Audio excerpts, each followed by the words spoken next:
ईमानदारी का इनाम। एक गांव में श्यामू किसान रहता था। वह स्वभाव से बहुत ही अच्छा था। उसके पास एक छोटी सी खेत थी, जिस कारण उसके परिवार की गुजर बसर बहुत मुश्किल से हो पाती थी।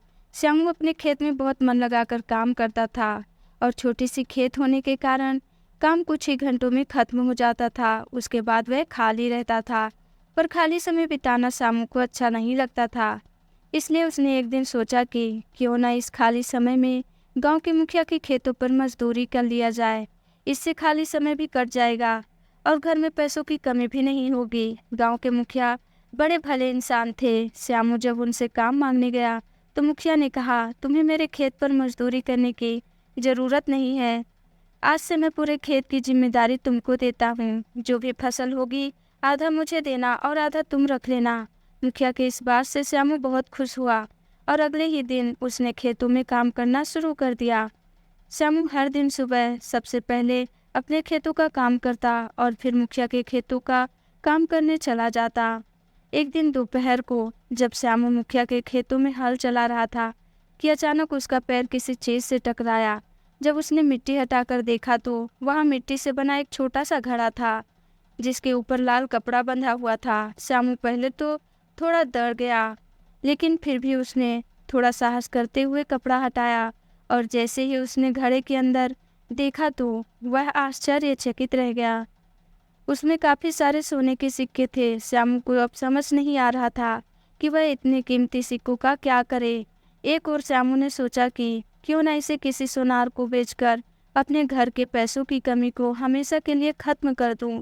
वहीं दूसरे ही पल उसने सोचा कि यह जमीन मुखिया की है, ये उन्हें ही सौंपना उचित होगा। श्यामू काफ़ी देर तक उलझन में पड़ने के बाद अंत में मुखिया के घर ही गया। उसने मुखिया को खेत में हुए घटना के बारे में सारी बात बताई और घड़े को उनके सामने रख दिया। मिट्टी का घड़ा देख मुखिया उसे पहचान गए और बोले, ये मेरी दादी ने छुपाई गई सिक्के हैं। मैं कई वर्षों से इन्हें खोजने की कोशिश कर रहा था, पर मुझे पता नहीं था कि ये कहाँ गड़े हुए हैं। इन्हें खोजकर तुमने मुझ पर बहुत बड़ा उपकार किया है। तुम्हें इस काम के लिए इनाम तो मिलना ही चाहिए। पर श्यामू ने कहा, मुझे आपने अपने खेतों पर काम करने दिया, मेरे लिए इतना ही बहुत है। अब मुझे कोई इनाम नहीं चाहिए। फिर मुखिया ने कहा, श्यामू मैं जानता हूँ कि तुम बहुत मेहनती और ईमानदार हो, लेकिन इनाम तो तुम्हें स्वीकार करना ही होगा। मेरे जिन खेतों पर तुम काम कर रहे हो, आज से वह तुम्हारा हुआ, तुम उसके मालिक हो। मुखिया के मुख से यह बात सुनकर श्यामू खुशी से झूम उठा और उसकी आंखों में खुशी के आंसू थे। वह मन ही मन सोच रहा था कि यदि वह लालच में पड़कर अपनी ईमानदारी को भूल जाता तो आज उसे इतना बड़ा इनाम नहीं मिल पाता।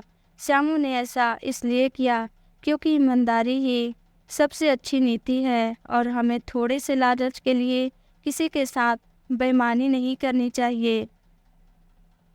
दोस्तों, अगर आपको मेरी यह स्टोरी अच्छी लगी तो प्लीज़ चैनल को लाइक एंड सब्सक्राइब ज़रूर करें। धन्यवाद।